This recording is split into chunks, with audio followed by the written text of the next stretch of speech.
Hi friends, welcome back to Usha CKM YouTube channel. ಇವತ್ತು ತಿಂಡಿಗೆ ghee rice ಹಾಗೆ ಕುರ್ಮಾ ಮಾಡೋಣ ಅಂತ ರೆಡಿ ಮಾಡ್ತಾ ಇದ್ದೀನಿ. ಗೀ ರೈಸ್ ಮಾಡಲು ತುಪ್ಪ, ಗೋಡಂಬಿ, ಹಸಿರು ಮೆಣಸಿನ್ಕಾಯಿ, ಈರುಳ್ಳಿ ಹಾಗೆ ಸ್ವಲ್ಪ ಮಸಾಲ ಐಟಮ್ಸ್ನ ಇಟ್ಟಿದ್ದೀನಿ. ಇನ್ನೊಂದು ಕಡೆ ಕುರ್ಮಾ ಮಾಡೋದಕ್ಕೆ ಮಿಕ್ಸಿಗೆ ಹಾಕೋದಕ್ಕೆ ಕೊತ್ತಂಬರಿ ಸೊಪ್ಪು, ಕಾಯಿ, ಈರುಳ್ಳಿ, ಶುಂಠಿ, ಟೊಮೊಟೊ, ಗೋಡಂಬಿ, ಮೆಣಸಿನ್ಕಾಯಿ, ಪುದೀನ ಸೊಪ್ಪು ಇದಿಷ್ಟನ್ನು ಮಿಕ್ಸಿ ಮಾಡಬೇಕಾಗುತ್ತೆ.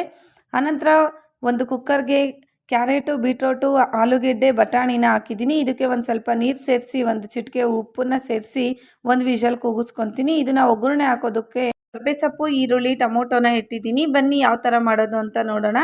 ಫಸ್ಟು ಇದನ್ನು ಕುಕ್ಕರಲ್ಲಿ ಮಾಡಿದರೆ ಟೇಸ್ಟ್ ಬರಲ್ಲ ಅಂತ ನಾನು ಬಾಣಲಿಲೇ ಮಾಡ್ತಾ ಇದ್ದೀನಿ. ಒಂದು ದೊಡ್ಡ ಪಾತ್ರೆ ಇದ್ದರೆ ಪಾತ್ರೆಯಲ್ಲಿ ಮಾಡ್ಕೊಳ್ಳಿ.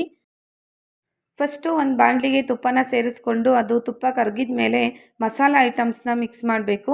ಮಸಾಲ ಐಟಮ್ಸು ಸ್ವಲ್ಪ ಫ್ರೈ ಆದಮೇಲೆ ಅದಕ್ಕೆ ಹಸಿರು ಮೆಣಸಿನ್ಕಾಯಿ ಹಾಗೆ ಈರುಳ್ಳಿನ ಸೇರಿಸಿ ಚೆನ್ನಾಗಿ ಫ್ರೈ ಮಾಡ್ಕೋಬೇಕು.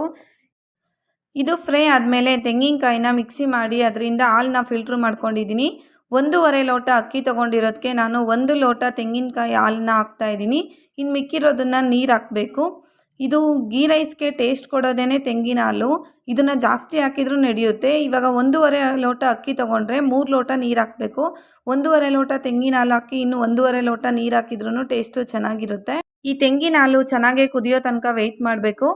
ಅಷ್ಟೊತ್ತಿಗೆ ನಾನು ಒಂದು ಕಡೆ ಅಕ್ಕಿನ ತೊಳೆದಿಟ್ಟಿದ್ದೆ. ಈ ತೆಂಗಿನ ಹಾಲು ಕುದಿದ ಮೇಲೆ ಆ ಅಕ್ಕಿನ ಇದ್ರ ಜೊತೆ ಮಿಕ್ಸ್ ಮಾಡಿ ಚೆನ್ನಾಗಿ ಅಕ್ಕಿ ಮತ್ತು ಹಾಲು ಎರಡನ್ನೂ ಫ್ರೈ ಆಗೋ ಥರ ಒಂದು ಸ್ವಲ್ಪ ಟೈಮು ಎರಡನ್ನೂ ಮಿಕ್ಸ್ ಮಾಡಬೇಕು. ಇವಾಗ ಇದೆರಡು ಚೆನ್ನಾಗೇ ಕುದೀತಾ ಇದೆ. ತೆಂಗಿನ ಹಾಲು ಜೊತೆ ಅಕ್ಕಿ ಚೆನ್ನಾಗಿ ಮಿಕ್ಸ್ ಆಗಿ ಹಾಲೆಲ್ಲ ಡ್ರೈ ಆಗಿದೆ. ಇದನ್ನು ತಳ ಸೀದೋಗದೆ ಇರೋ ಥರ ಅವಾಗವಾಗ ಮಿಕ್ಸ್ ಮಾಡ್ತಾ ಇರಬೇಕು. ಇದು ಎರಡು ಮಿಕ್ಸ್ ಆಗಿ ಹಾಲೆಲ್ಲ ಡ್ರೈ ಆದಮೇಲೆ ನಾನಿವಾಗ ನೀರನ್ನ ಸೇರಿಸ್ತಾ ಇದ್ದೀನಿ. ಆವಾಗಲೇ 1 ಲೋಟ ತೆಂಗಿನ ಹಾಲನ್ನ ತೊಗೊಂಡಿದ್ದೆ. ಅದಕ್ಕೆ ಇನ್ನು ರಿಮೈನಿಂಗ್ 2 ಲೋಟ ನೀರನ್ನ ಇವಾಗ ಸೇರಿಸ್ತಾ ಇದ್ದೀನಿ. ನೀರನ್ನ ಸೇರಿಸಿ ಚೆನ್ನಾಗಿ ಎರಡನ್ನೂ ಮಿಕ್ಸ್ ಮಾಡಿ ಕುದಿಯೋಕ್ಕೆ ಬಿಡಬೇಕು. ಅನ್ನ ಆಲ್ಮೋಸ್ಟ್ ಯಾವ ಥರ ಬೇಯುತ್ತೆ ಅಷ್ಟೂ ಬೇಯೋ ಥರ ಚೆನ್ನಾಗಿ ಮಿಕ್ಸ್ ಮಾಡ್ತಾ ಇರಬೇಕು. ಇವಾಗ ಅನ್ನ ಒಂದು 70% ಅಷ್ಟು ಬೆಂದಿದೆ. ಇನ್ನು ಮಿಕ್ಕಿದ್ದನ್ನು ನಾನು ಗ್ಯಾಸ್ನ ಸಿಮ್ಮಲ್ಲಿ ಇಟ್ಬಿಟ್ಟು ಬೇಯಿಸ್ತೀನಿ. ಇನ್ನೊಂದು ಚಿಕ್ಕ ಬಾಣಲೆಗೆ ಸ್ವಲ್ಪ ತುಪ್ಪ, ಸ್ವಲ್ಪ ಗೋಡಂಬಿನ ಹುರಿದ್ಬಿಟ್ಟು ಗೀ ರೈಸ್ ಜೊತೆ ಮಿಕ್ಸ್ ಮಾಡಿದರೆ ಗೀ ರೈಸ್ ರೆಡಿಯಾಗಿದೆ.